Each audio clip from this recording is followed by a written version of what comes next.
Hello friends, hello সব দাদা দিদি বন্ধুরা, কেরম আছেন? আশা করি সবাই ভালো আছেন। আজকে যে ভ্লগটা আপনি দেখছেন আমি তুলে ধরেছি, ওই ভ্লগটা হলো বুঝতেই পারছেন, এটা মন্দিরে যাচ্ছি আমরা, মা তারাপীঠের মন্দিরে, যেটা আমার অনেক অনেক বছর ধরে ইচ্ছা ছিল কি আমি যাই যেন। তো এত বছর অবধি খালি ইচ্ছাই ছিল, কোনোদিনই পুরা হতে পারেনি। কিন্তু এই যে বলে না, যখন মা চায় তখনই হয়। তো এই যে মা চেয়েছে কি আমি যাই এবার মায়ের দর্শন করতে। তো আমরা সবাই মিলে মায়ের দর্শন করতে যাচ্ছি।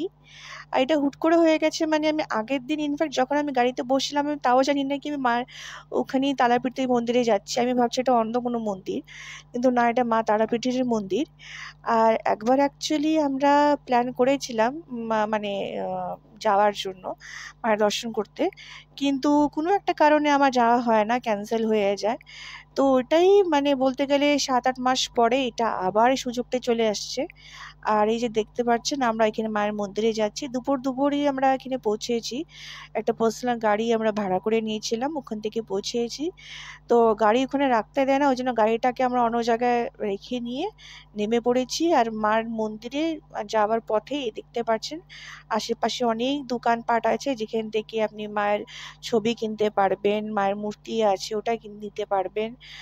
আর হচ্ছে ফুল, অনেক ফুল মায়ের চরণে দেওয়ার জন্য অনেক ফুল আছে, মিষ্টি আছে, আরও জানি না অনেক অনেক অনেক কিছু আছে এখানে, মানে দেখার মতো জায়গা।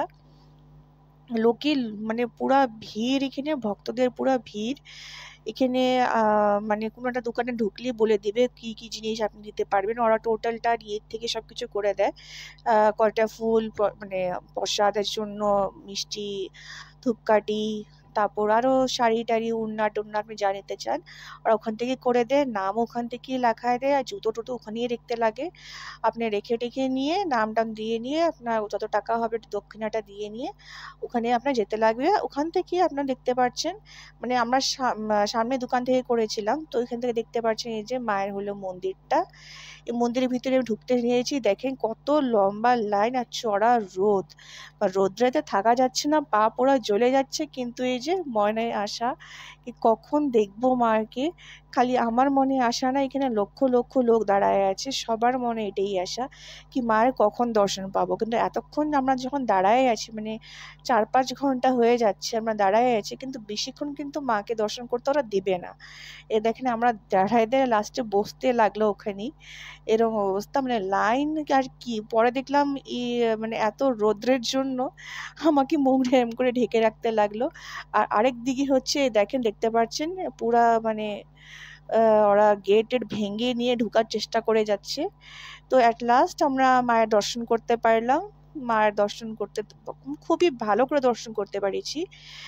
তারপর দেখার সাথে সাথে ওরা আমাদের ওখান থেকে ধাক্কা মেরে বাইর করে দেয়, যেটা ওখানে নিয়ম। যাই হোক, পরে ওখান থেকে নামার পরে, মা দর্শন করার পরে নামার পরে আমরা জুতো টুতো পরে টরে নিয়ে চলে আসলাম। এখন আমরা রিটার্ন করছি। রাস্তাতে দেখতে পাচ্ছেন ওই যে মানে ফটো, মায়ের ফটো, তারপর অনেক কিছু আছে, মায়ের ছবি আছে, মুখের ছবি আছে, তারপর চরণ আছে ওখানে, হাতের বাঁধার জন্য মলি ধাগা আছে। তো আমারও ইচ্ছা করছে কোনো একটা ফটো কিনে নিই, তো ওটার জন্য খুঁজে বেড়াচ্ছি অনেক। তারপর পুজো অনেক সামগ্রীও আছে, দেখতে পাচ্ছেন এখানে পুরাটা ভিড়। আর সব সময় এখানে লোক আসে মায়ের দর্শন করতে। ভোগের প্রসাদও ওখানে পাওয়া যায়। আমরা যে সময় গেছিলাম ওখানে তখন ভোগের প্রসাদ মানে রেডি হচ্ছিল, তখন অলরেডি মানে রেডি হচ্ছে, মানে ওই আর ২-৩ ঘন্টা পরে মানে ওরা দেওয়া ডিস্ট্রিবিউট করা শুরু করবে। তো ওখান থেকে যাওয়ার পরে অল্প পরে দেখতে পাচ্ছি কি একটা আরেকটা মন্দির আছে, ইসকন মন্দির। তো ভাবলাম ওখানে চলো দর্শন করে আসি রাধাকৃষ্ণজির। কিন্তু পৌঁছানোর পরে শুনতে পারলাম কি কেন কি ১:৩০ বেজে গেছে, ওই জন্য মন্দিরের দরজা বন্ধ করে দিয়েছে, এখন দর্শন হবে না। তো দর্শন করতে করতে আমাকে আরও ৪টা ৪:৩০ অবধি ওখানে ওয়েট করতে লাগবে, যেটা কি আমরা ওখানে করতে পারছিলাম না, খুবই মানে খিদে পাইছিল।